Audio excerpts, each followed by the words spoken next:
When people hear the phrase energy price cap, it can sound a little technical or distant, something that regulators and policymakers deal with behind closed doors.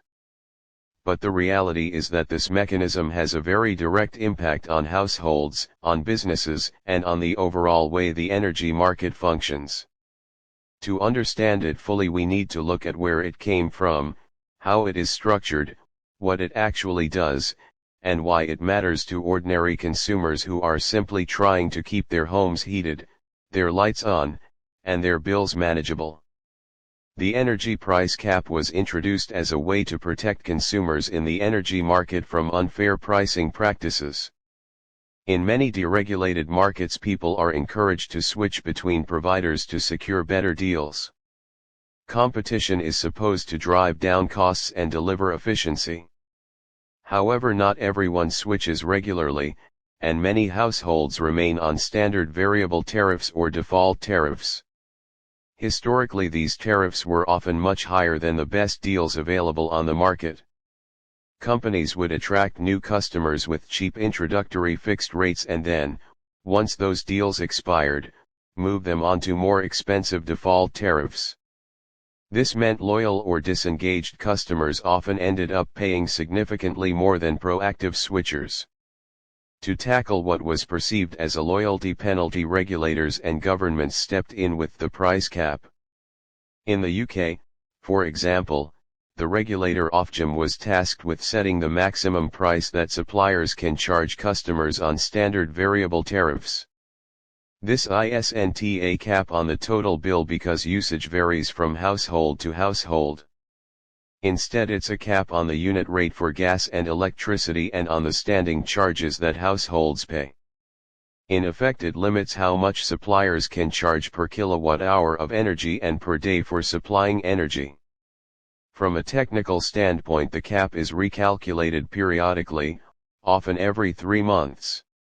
Regulators take into account wholesale energy prices, network costs, policy costs, operating expenses for suppliers, and a small allowance for profit.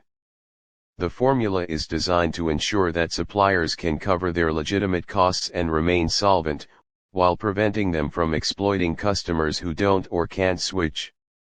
When wholesale energy prices rise, as they did dramatically during the global energy crisis, the cap rises too.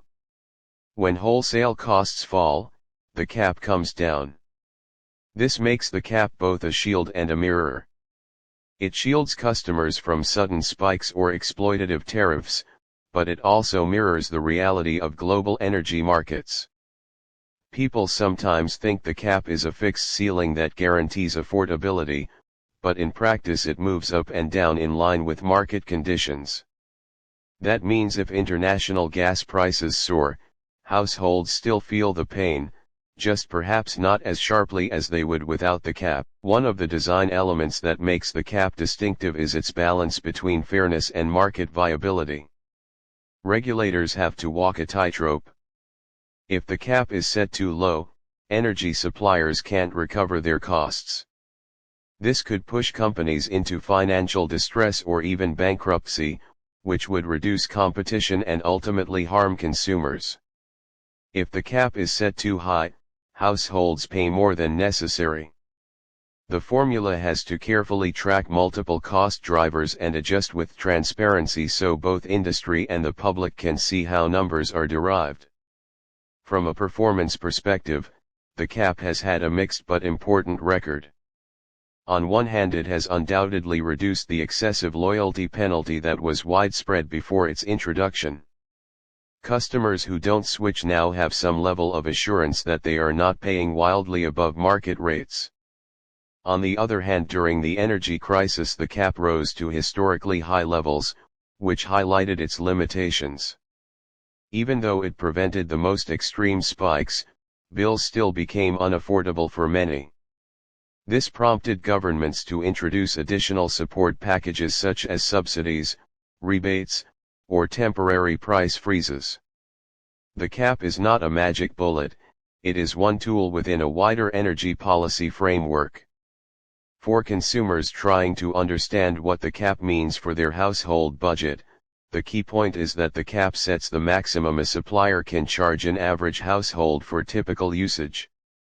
If you use more energy than average, your bill will be higher; if you use less, it will be lower. It is not a maximum bill guarantee, it is a maximum rate guarantee. This distinction is often misunderstood in public discussion, but it is crucial. Another unique feature of the cap is the way it incorporates efficiency incentives. Suppliers know they cannot charge beyond the capped rates, so they are encouraged to streamline operations and cut unnecessary costs. At the same time, the cap makes room for reasonable margins so that companies can invest in customer service, infrastructure, and innovation. The idea is to stop profiteering without discouraging healthy competition or new entrants to the market. Looking at the broader energy ecosystem, the cap interacts with renewable energy policies, network investment, and government levies. For example, part of the cost calculation includes contributions to green energy schemes or social programs that assist vulnerable households. These policy costs are spread across bills and form part of the cap calculation. Critics argue this can make bills higher, while supporters say it ensures that the transition to clean energy and the support for the most vulnerable are funded fairly. When thinking about design elements from a communication standpoint, transparency is a critical feature. Regulators publish detailed breakdowns of how the cap is set, which factors are rising or falling, and what consumers can expect in the next adjustment period. This is meant to build trust and prevent confusion. But the technical nature of energy pricing means many consumers still find it complex or opaque. News outlets, financial advisors, and consumer advocacy groups often step in to translate those technical documents into plain language so households can plan ahead. Performance metrics for the cap are not just about price levels. They also include market stability, supplier solvency, switching rates, and consumer confidence. If too many suppliers collapse, it indicates the cap may be too tight. If too many households still overpay, it suggests the cap is not effective enough. Striking the right balance is an ongoing challenge. Regulators constantly review the methodology to ensure it reflects changing realities, such as shifts toward renewable generation, new storage technologies, or global shocks in fossil fuel markets. One of the unique selling points of the energy price cap is that it provides a floor of fairness. Even if you never compare tariffs, never visit a price comparison website, and never switch suppliers, you are still protected from the worst excesses of the market. That baseline security is valuable in a world where not everyone has the time, knowledge, or capacity to constantly chase the best deal. It levels the playing field between active and passive consumers. However, there are debates about unintended consequences. Some analysts argue that the cap dampens competition because suppliers know they cannot price above a certain level, so they have less incentive to offer dramatically lower deals. Others say the cap creates predictability and forces suppliers to compete more on service quality rather than just price. There is evidence for both perspectives depending on the time period and market conditions examined. International comparisons show that not all countries use the same model. Some markets rely more heavily on subsidies or direct government control of tariffs, while others prefer full deregulation with consumer choice as the main driver. The energy price cap sits somewhere in the middle, attempting to blend free market competition with regulatory oversight. This hybrid approach is part of what makes it an interesting case study for energy policy worldwide. For businesses, particularly small enterprises that often face similar pricing structures to households, the cap can also provide protection. If energy costs are unpredictable or prone to sharp hikes, it becomes difficult for businesses to plan budgets and maintain profitability. By stabilizing default tariffs, the cap helps create a more predictable environment. That said, many larger commercial users are not covered by the same protections and must negotiate directly in wholesale-linked contracts. The social impact of the cap is another dimension. Energy is not a luxury, it is a basic necessity. Heating, lighting, cooking, and digital connectivity all depend on reliable and affordable power. Without some form of control, vulnerable households can be disproportionately affected by market swings.